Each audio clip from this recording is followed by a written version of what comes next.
July 15, 1991. Pittsburgh, Pennsylvania. Apartment on Brownsville Road. 23-year-old Willa Pemberton knelt before an old steamer trunk that smelled of mothballs and something else. Lingering fear. Her grandfather had died 3 weeks ago, and now she sorted through his belongings.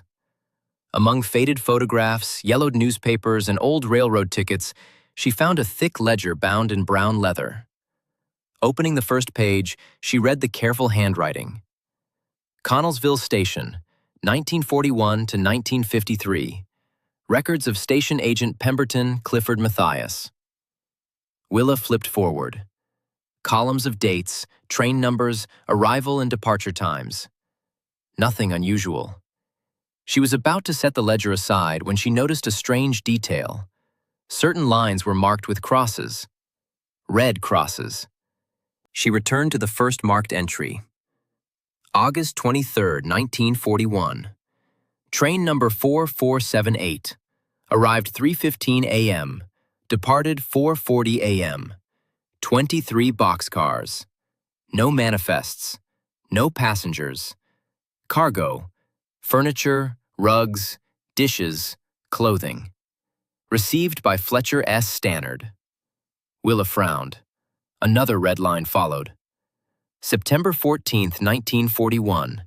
Train number 4891. Arrived 2 a.m. Departed 3:20 a.m. 18 boxcars. No manifests. Cargo. Furniture, paintings, books, silverware. Received by Fletcher S. Stannard.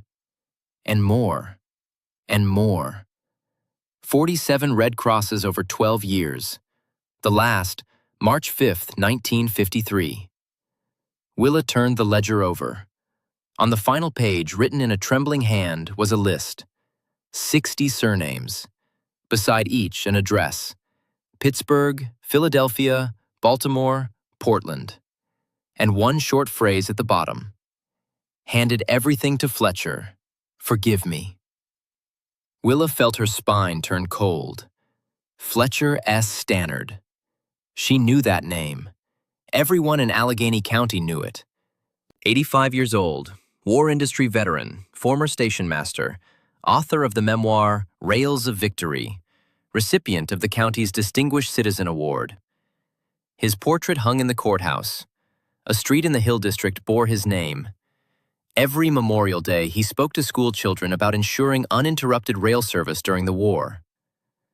Willa closed the ledger. Her hands trembled. She had just graduated from Carnegie Mellon with a history degree, defended her thesis on wartime labor organizing in Western Pennsylvania. She knew how to work archives. She knew how to verify facts. And she understood that she held a document capable of destroying the most respected man in the county. Willa stood, walked to the window. Below, children played stickball. Women carried groceries. An ordinary July day.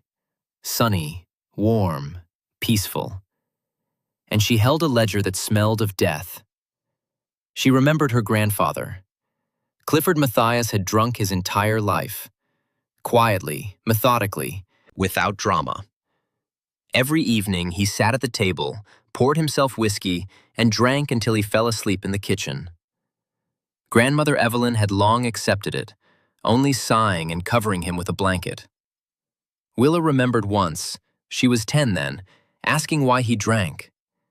He looked at her with a long, heavy gaze and answered, quote, _5, __. She didn't ask what. Now she knew. The next day, Willa went to the Allegheny County Archives. The old building on Liberty Avenue, 3 floors of gray brick.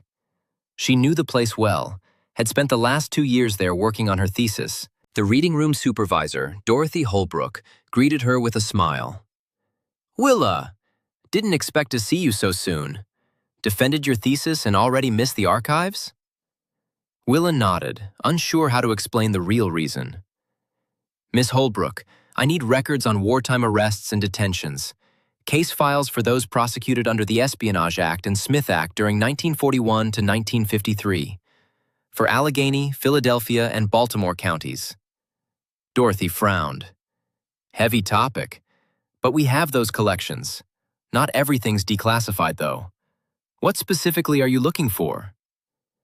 Willa pulled from her bag a sheet where she'd copied the list from her grandfather's ledger. These names need to trace their fates. Dorothy took the list, scanned it. Her face paled.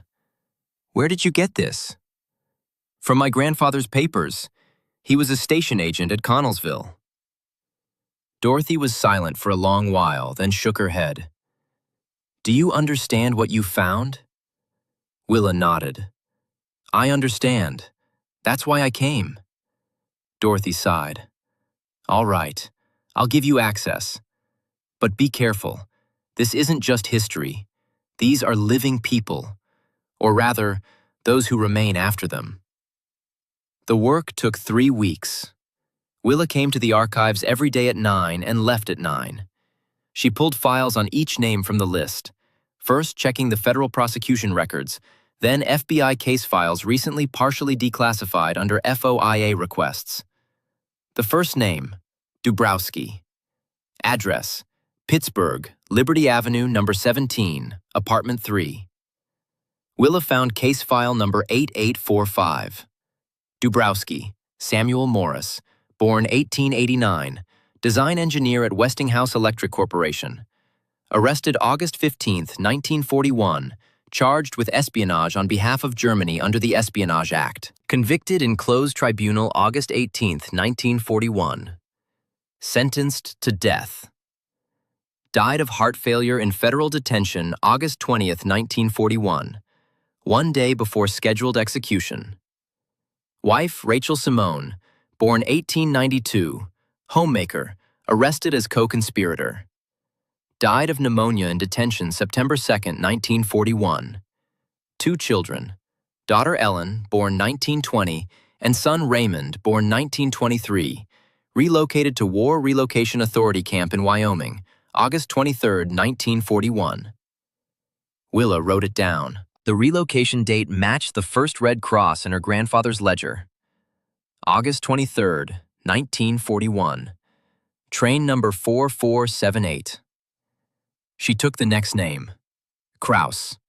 Address, Philadelphia, Market Street, number 29. Case file number 10234. Kraus, Leopold Purnell, born 1885, Director of Free Library of Philadelphia. Arrested September 3, 1941, charged with seditious conspiracy under the Smith Act. Convicted September 8, 1941. Sentenced to 15 years federal prison. Died of tuberculosis at Lewisburg Federal Penitentiary November 14, 1941. Wife, Vivian Irene, born 1887, school teacher. Arrested as material witness. Died of complications from untreated diabetes in detention December 3, 1941. 3 children, son Marcus, born 1915, daughters Olive, born 1918, and Nadine, born 1922. Relocated to detention facility in Colorado, September 14, 1941. Another match. September 14th, the second red line in the ledger. Willa checked all 60 names. The picture was terrible. All families arrested between 1941 and 1953.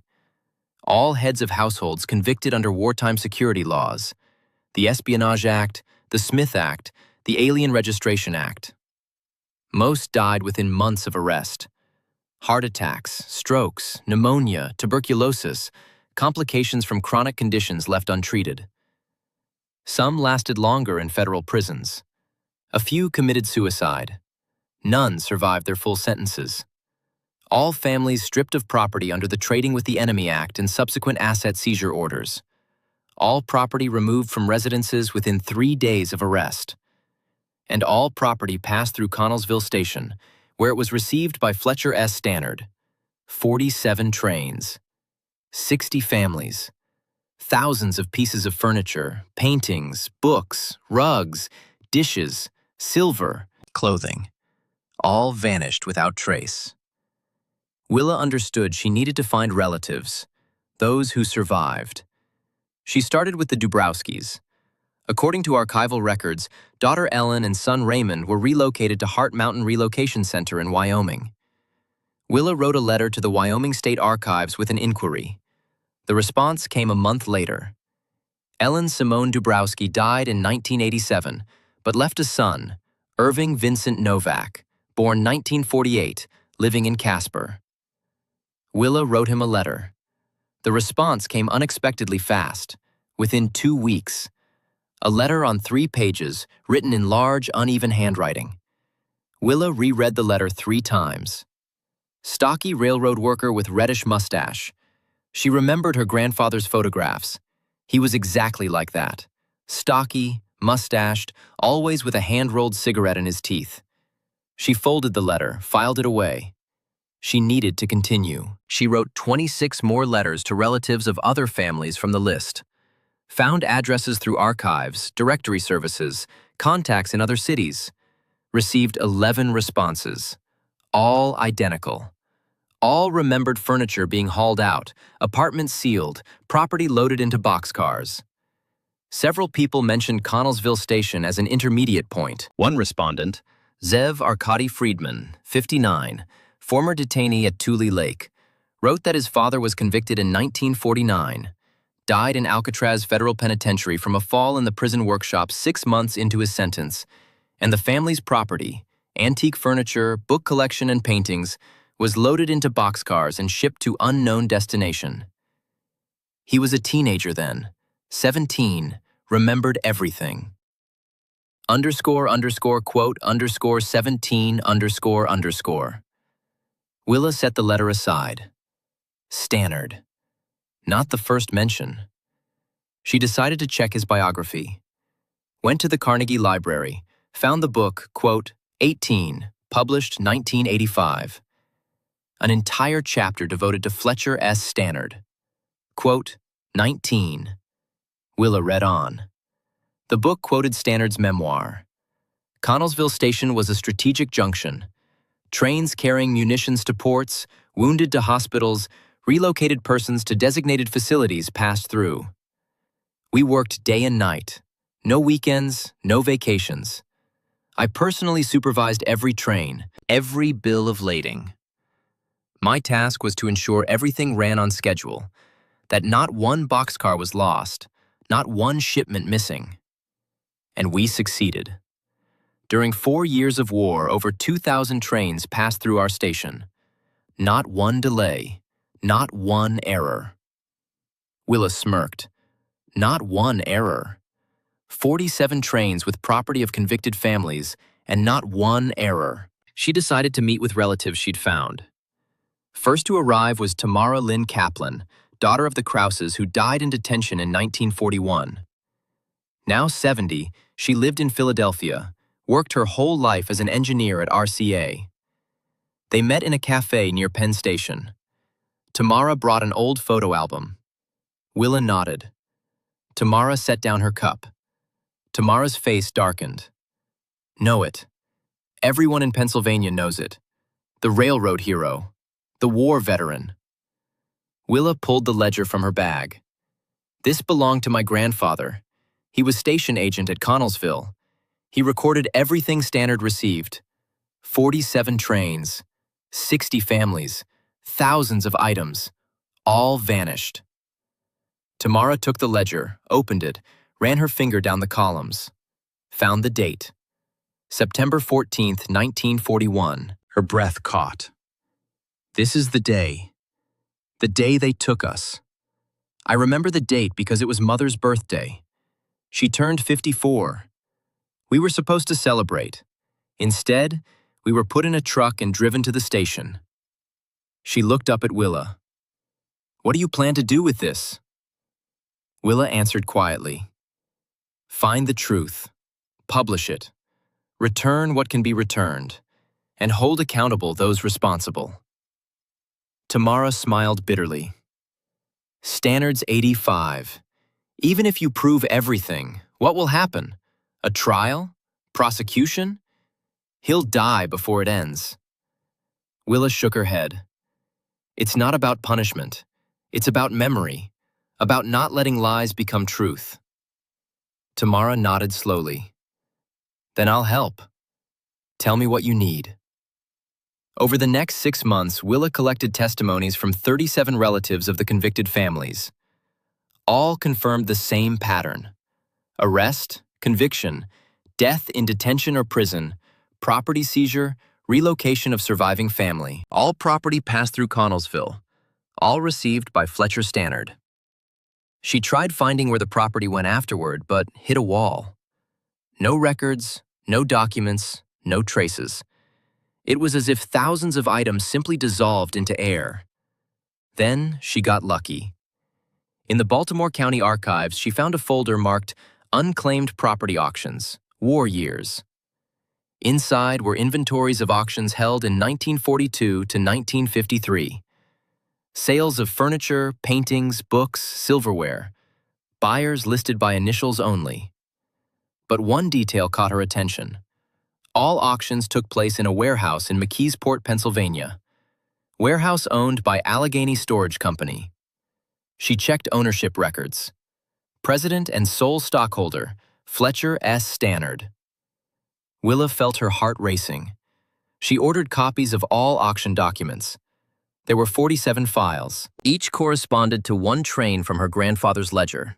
Same dates, same quantities, same descriptions. The property of 60 families, sold at auction over 12 years. Revenue, over $3 million in period currency. After accounting for inflation, equivalent to $40 million in 1991 dollars. And all of it went to one man, Fletcher Stannard. Willa understood she had enough. Enough for publication, enough for investigation, enough for legal action. But she needed one more thing. She needed Stannard himself. She needed to hear his version. She called his house. A woman's voice answered. Stannard residence? Good afternoon. My name is Willa Pemberton. I'm a historian, conducting research on the railroad during World War II. I'd like to speak with Mr. Stannard. Silence. Then, he doesn't give interviews anymore. He's very old, not well. I understand, but my research concerns him personally. It's important. Another pause. What's this about? Willa took a breath. About Connellsville Station. About trains that passed through there in 1941 to 1953. About property that disappeared. The silence stretched so long, Willa thought the connection was lost. Then the woman spoke, voice changed. Come tomorrow, 2 o'clock. Don't be late. The Stannard house stood in Squirrel Hill, one of Pittsburgh's wealthiest neighborhoods. 3 stories of red brick, massive oak door, manicured lawn. Willa rang the bell. The door opened. A woman in her 60s, gray hair pulled back, severe face. __quote _41 __. The interior matched the exterior. Expensive furniture, paintings on walls, Persian rugs on floors. Willa recognized some pieces. A mahogany cabinet, she'd seen one like it in photographs from the Dubrowski apartment. A landscape painting, similar to one mentioned in the Krauss inventory. Catherine led her to a study. Behind a massive desk sat an old man. Thin, pale, oxygen cannula under his nose. But his eyes were sharp, alert. He looked at Willa without expression. Sit. Willa sat. Catherine remained standing by the door. Fletcher Stannard spoke first. You're Clifford Pemberton's granddaughter. Not a question. Willa nodded. How did you know? Clifford worked for me 30 years. I knew his family. You look like your mother. He paused. You found his ledger. Again, not a question. Willa nodded again. I found it. Stannard leaned back in his chair. What do you want? Money? I'll write a check. Name your price. Willa felt anger rising. I don't want money. I want the truth. Stannard smiled without warmth. The truth. Everyone wants the truth. As if truth changes anything. It changes everything. No, child, it doesn't. The truth is that I took property from families whose members were convicted as security threats during wartime. I sold that property. I profited. That's the truth. Does knowing it bring anyone back? Does it return lost time? Lost lives? No. It only satisfies your sense of righteousness. Willa pulled out the ledger, placed it on the desk. This is my grandfather's record. 47 trains, 60 families. He wrote down everything you did. Every date, every cargo, every item. Stannard glanced at the ledger but didn't touch it. Quote 54. Quote 55. Willa's voice shook. How can you sleep knowing you built this? She gestured around the room. On stolen property, on the suffering of families whose members died in prison. Stannard's eyes hardened. Willa felt sick. The man before her felt no remorse, no guilt, only cold justification. She stood. Quote 63. Stannard shrugged. Quote 64. Catherine stepped forward. His voice was steel. He looked back at Willa. Willa felt tears rising but fought them back. Stannard's smile was bitter. Your grandfather was a coward.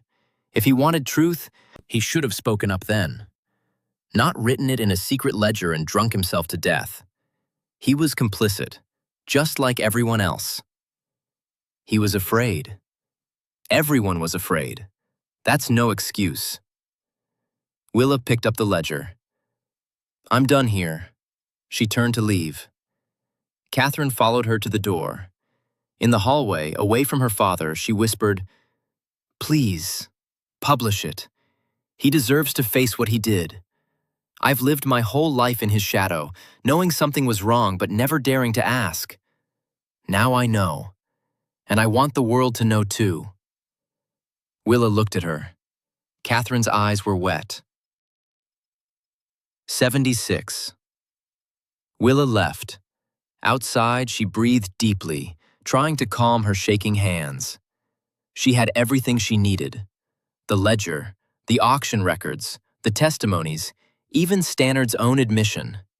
Now she needed to write it. The article was published in the Pittsburgh Post-Gazette on March 15, 1992. Title: Rails of Profit: How a War Hero Built His Fortune on Seized Property. 5,000 words detailing 47 trains, 60 families, $3 million. The ledger reproduced in full. Testimonies from relatives, photographs of items in Stannard's home matching descriptions from confiscated property inventories. Documentation showing that most of the convicted had died within months of arrest from medical conditions that went untreated in detention. And Stannard's own words, I just handled logistics. The reaction was immediate. The county board revoked Stannard's Distinguished Citizen Award. The street bearing his name was renamed. The school where his portrait hung removed it. Publishing houses canceled plans to reissue his memoir. Former colleagues and friends issued statements condemning his actions. Within a week, Fletcher Stannard went from respected elder statesman to pariah. He died 2 months later. Heart failure, the death certificate said. Catherine Stannard contacted Willa. __quote _79 __. But Willa's work wasn't finished. The article opened floodgates. Dozens more families contacted her, saying they too had lost relatives and property during the war, property that passed through Connellsville. She began investigating other stations, other officials, found the same pattern. In Baltimore, in Philadelphia, in Portland, everywhere the story was the same. Arrests, convictions, deaths in custody, property seizure, auctions, profit. She wrote a book, published in 1994, title, quote 80. It became a bestseller, won the Pulitzer Prize for History. Universities invited her to lecture. Survivors contacted her to share their stories. She became the keeper of memory, the voice for those silenced. Years passed. Willa married, had children, continued her research, published 3 more books, each documenting different aspects of wartime prosecutions and asset seizures, established a foundation to help descendants of wrongfully convicted families seek posthumous exonerations. Most convictions from that era were eventually overturned under later review, the evidence revealed as fabricated or circumstantial, the confessions coerced. Most property was long gone, sold and resold, dispersed across the country. But some items surfaced. A painting here, a piece of silverware there. Each return was a small victory, a tiny piece of justice restored. In 2011, 20 years after finding her grandfather's ledger, Willa was invited to speak at Carnegie Mellon's graduation. She stood before 2,000 students and told them the story. About her grandfather who recorded injustices he was too afraid to report. About Fletcher Stannard who profited from suffering. About 60 families whose property was seized and whose members died in custody. And about the power of one document to change history. Quote, 81, quote, she said. Quote, 82, quote. The applause lasted 5 minutes. Afterward, dozens of students approached her, some to thank her, others to tell their own family stories. One young woman, granddaughter of a family on Willa's original list, hugged her and whispered, "Thank you for giving my grandmother's memory back to us." Willa returned home that evening, exhausted but fulfilled. Her husband asked how it went. "Good," she said. "I think grandfather would have approved." "You think he knew? That someday someone would find the ledger?" Willa considered. "I think he hoped. He kept it for a reason. Not to absolve himself. He knew he was complicit by silence. But to leave a record. A trail for whoever came after. And I followed it." That night, Willa dreamed of Connellsville Station. The platform, the boxcars, the men loading furniture. And her grandfather standing aside with ledger in hand. He looked at her, nodded, silent. She woke, looked at the clock. 3:15 a.m., the time the first train arrived. August 23, 1941. She got up, went to her study. On the shelf sat her grandfather's ledger, preserved now in a protective case. Beside it, her 4 books, and a folder containing letters from descendants of the 60 families. She opened the folder, read a few. Gratitude, grief, relief. Emotions tangled together like the roots of an old tree. One letter stood out. From Irving Novak, the man who'd responded to her first inquiry in 1991. "Dear Willa, I wanted you to know that my mother passed away last week. She was 93. Before she died, she told me she was grateful. Grateful that her family's story was told, that their suffering was acknowledged, that their names were remembered. She said learning her father didn't die of execution but of a heart attack before they could kill him, that he was spared that final horror, gave her an odd kind of peace. Thank you for that gift. With deep respect, Irving." Willa folded the letter carefully, returned it to the folder. Peace. That's what her work provided. Not revenge, not retribution, just acknowledgement, just memory. And for those who'd lost everything, memory was a kind of justice. She thought about Fletcher Stannard, dead now 19 years, his name erased from public honor, his reputation destroyed, his memoir out of print. Was that justice? Maybe. Or maybe justice was something larger. Justice was the 60 family stories being told. Justice was the ledger being preserved. Justice was future generations knowing what happened. The sun rose. Willa made coffee, sat at her desk. A new project waited. Files from another station, another city. The same story, different names. She opened the first folder, began reading. 47 trains, 60 families, $3 million. The pattern repeated like a terrible song. But this time, people would know. This time, the truth would be recorded not in a hidden ledger, but in published books, archived documents, public record. This time, the lies would not stand. Willa picked up her pen and began to write. Memory does not end. It continues, always. In archives and books, in testimonies and records, in the hearts of those who remember and the minds of those who learn. Memory is the thread connecting past to present, injustice to acknowledgement, silence to voice. Her grandfather had started it.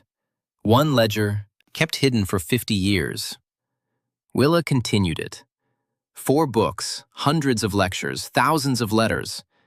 And someday, someone else would continue after her. Because that's how memory works. It passes from generation to generation, from ledger to book, from silence to words. Willa wrote until evening. Her husband brought her dinner, kissed her forehead. Still at it? Always. The world's lucky to have you. The world's lucky my grandfather couldn't live with his silence. He broke eventually. Broke enough to record what he saw. And that record changed everything. That night she returned to the book she was writing. Chapter 12. Connellsville and Beyond, a network of seizures. She detailed how Fletcher Stannard was not an isolated case but part of a coordinated system. How officials at multiple stations colluded to seize and sell property. How the profits were enormous, the oversight non-existent, the victims silenced by fear and stigma. She wrote about the psychology of it. How ordinary men justified extraordinary theft.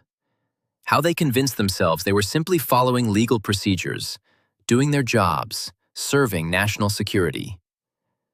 How the designation enemy made it easy to dehumanize, to see not families but abstractions, not people but problems to be contained. She wrote about the legal framework that enabled it all. The Trading with the Enemy Act of 1917, expanded during World War II. The alien property custodian, empowered to seize assets of anyone deemed a threat.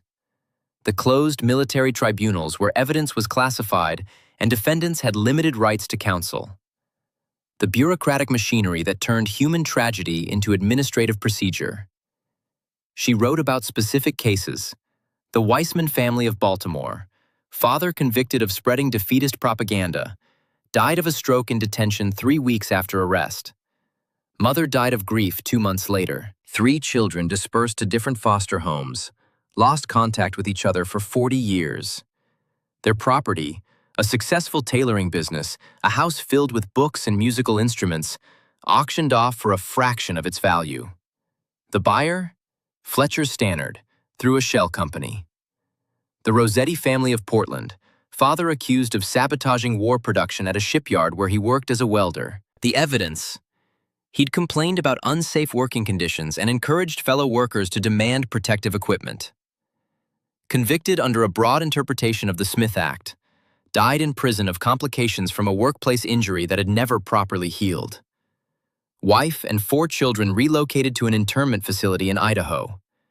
Their restaurant, their life savings, their family heirlooms, all shipped east through a complex railway route that included a stop at Connellsville Station. The Nakamura family, American citizens for 2 generations but of Japanese descent, swept up in the mass internments, their nursery business and home seized under Executive Order 9066. Unlike others, their case had no criminal charges, just ethnic identity. But the result was the same. Property loaded onto trains, routed through Connellsville, received by Fletcher Stannard, sold at auction. The family never recovered financially. The father, broken by the loss, died by his own hand in the camp. The mother and children survived, but lived the rest of their lives in poverty. Willa documented case after case, each one a variation on the same theme.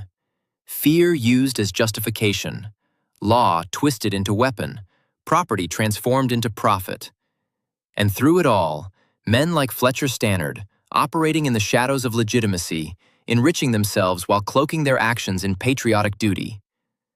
She wrote about the aftermath, how the families who survived struggled for decades to rebuild, how the stigma of conviction followed them even after release, even after exoneration, how neighbors who once greeted them crossed the street to avoid them, how employers refused to hire them, How the government that had seized their property offered no compensation, no apology, no acknowledgement of wrongdoing. She wrote about the psychological toll, the children who grew up ashamed of their family names, who changed them to escape association. The survivors who never spoke of what happened, who buried the trauma so deep their own children didn't know the full story. The descendants who discovered the truth only by accident, through old documents or deathbed confessions. And she wrote about resistance, small acts of defiance that preserved dignity in the face of injustice. The Krause family children who smuggled out a few books before the seizure, hiding them in a neighbor's basement where they remained for 50 years. The Dubrowski daughter Ellen, who sketched from memory the layout of their apartment, the placement of furniture, the paintings on walls, creating a visual record that would later help identify stolen items. The community members who secretly photographed the auctions, documenting who bought what, creating an unofficial record that supplemented Willa's investigation. She wrote about her grandfather's ledger not as an isolated act, but as part of this broader pattern of resistance. He wasn't the only railroad worker who kept records. She'd found 3 others during her research, men who couldn't stop what was happening, but could document it. Men who hoped that someday someone would care enough to look. One of those men was Harold Brennan, who worked at a station in Philadelphia. His ledger was discovered by his daughter in 2003, 12 years after Willa found her grandfather's. She contacted Willa immediately. The 2 ledgers, cross-referenced, revealed even more about the network. Shipments that passed through multiple stations, creating a paper trail that showed deliberate coordination. The same buyers appearing at auctions in different cities, suggesting organized profiteering. Another was Vincent DeMarco, station master in Baltimore. His records went beyond trains and cargo. He'd kept a journal, writing in Italian to hide it from casual readers. In it, he described conversations with Fletcher Stannard, how Stannard had recruited him into the scheme, how the network operated, how officials at multiple levels were involved, not just railroad workers, but customs agents, auctioneers, even judges who set deliberately low reserve prices at the sales. DeMarco's journal revealed something Willa hadn't previously understood. This wasn't opportunistic theft. It was systematic, planned, coordinated. There were meetings where officials discussed which properties were most valuable, advanced scouts who inventoried homes before seizures, agreements on how to divide profits. Fletcher Stannard wasn't just a participant, he was an organizer. Perhaps the organizer. Willa incorporated all of this into her book. The scope expanded. What had started as a story about one man's crimes became a story about institutional corruption, about how crisis enables abuse, about how easily ordinary people can become complicit in extraordinary injustice when it's packaged as necessity. She wrote about the legal aftermath of her investigation, how several descendants filed civil suits seeking compensation, how most failed because statutes of limitations had expired, how a few succeeded in recovering token amounts, how none of it truly made anyone whole. She wrote about the political response, how some politicians condemned the wartime asset seizures as shameful episodes in American history, how others defended them as unfortunate but necessary security measures, how the debate split along predictable lines, with each side using the past to argue about the present. She wrote about her own evolution, how at first she'd seen the story in simple terms, heroes and villains, right and wrong, how prolonged engagement with the material had complicated that view. Fletcher Stannard was a villain, yes, but he was also a product of his time, operating within legal frameworks created by others. Her grandfather was a victim of sorts, complicit by silence but suffering for it. The families were innocent, but some had held political views that genuinely alarmed wartime authorities, even if those views didn't justify what happened to them. Complexity didn't mean moral equivalence. Some actions were clearly wrong regardless of context. But understanding the full picture meant acknowledging gray areas. The war had been real. Threats had existed. Fear had been legitimate. The question wasn't whether security measures were needed, but whether these particular measures, applied to these particular people, in this particular way, were justified. And Willa's answer, after years of research, was unequivocal. No. She wrote all of this in measured, careful prose, academic but accessible, detailed but not drowning in minutia, personal but not self-indulgent. The book took 3 years to write. When she finally finished, she felt simultaneously exhausted and energized. The publisher sent advance copies to reviewers. The responses were overwhelmingly positive. Quote, 95, wrote one critic. Quote, 96, another called it. Quote, 97. Not everyone praised it. Some conservative commentators accused Willa of anti-American bias, of dredging up old controversies to undermine national unity. One review called it, quote, 98. Another suggested she was, quote, 99. Willa read the negative reviews with a mixture of frustration and understanding. She knew her work would be controversial. Truth often is. But she stood by every word. Every fact was documented. Every claim was supported. If some readers found it uncomfortable, that wasn't her failing. It was the point. The book was published in late 2013. Within 3 months, it had sold over 100,000 copies. It appeared on bestseller lists. Major newspapers interviewed her. She was invited to speak on radio and television. The story reached a national audience. With visibility came more revelations. A woman in Oregon contacted her about a similar scheme involving seized property from Japanese-American families. A man in Texas described his grandfather's experience working at a detention facility and witnessing systematic theft of prisoners' belongings. A retired FBI agent sent her a package of declassified documents showing that the Bureau had investigated some aspects of the asset seizure program, but recommended against prosecution because too many prominent people were involved. Each new piece of information reinforced the central thesis. This wasn't aberration. It was pattern. Not a few bad actors, but a system that enabled and rewarded exploitation. Willa continued lecturing, writing articles, expanding her research. She became a recognized expert on wartime civil liberties abuses. Universities sought her as a visiting professor. Documentary filmmakers wanted to adapt her work. She said yes to opportunities that advanced understanding, no to those that seemed exploitative. In 2016, Jennifer Stannard's visit brought unexpected emotional closure. The $2 million Catherine had left wasn't just money. It was acknowledgement. It was an attempt at repair by someone who bore no direct guilt, but inherited consequences. Willa respected that profoundly. Distributing the money proved complex. She worked with lawyers to identify legitimate descendants. Some families had scattered, changed names, lost connection to their histories. Tracking them down required detective work. But Willa was practiced at that by now. Over the course of a year, she located representatives from 53 of the original 60 families. The other 7 had no traceable descendants or had declined to participate. Each check came with a personal letter from Willa explaining its source and significance. Most recipients expressed gratitude. Some cried. A few felt conflicted about accepting money connected to such tragedy. Willa understood all responses. There was no right way to feel. One recipient, Marcus Lewin, was the grandson Willa would later choose to lead her foundation. His grandfather had been one of the 60, convicted of sedition for organizing workers at a munitions plant. He died in prison of untreated appendicitis. Marcus grew up hearing fragments of the story, but didn't understand the full scope until Willa's research.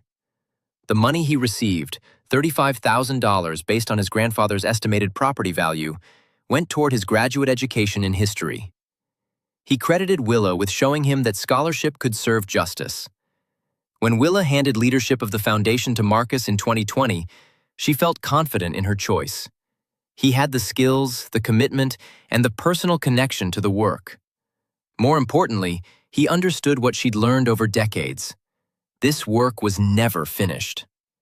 There would always be more stories to uncover, more wrongs to document, more silences to break.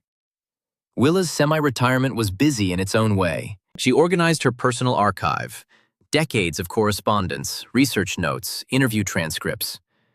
She donated most to university libraries where they'd be preserved and accessible.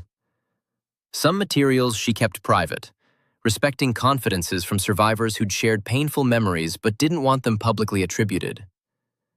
She also worked on a memoir, not about the research itself, that was in her published books, but about what the work had meant to her personally, how it had shaped her understanding of history, justice, memory, responsibility, how it had changed her relationship with her grandfather's legacy, how it had taught her that bearing witness, even imperfect witness, mattered. The memoir remained unfinished.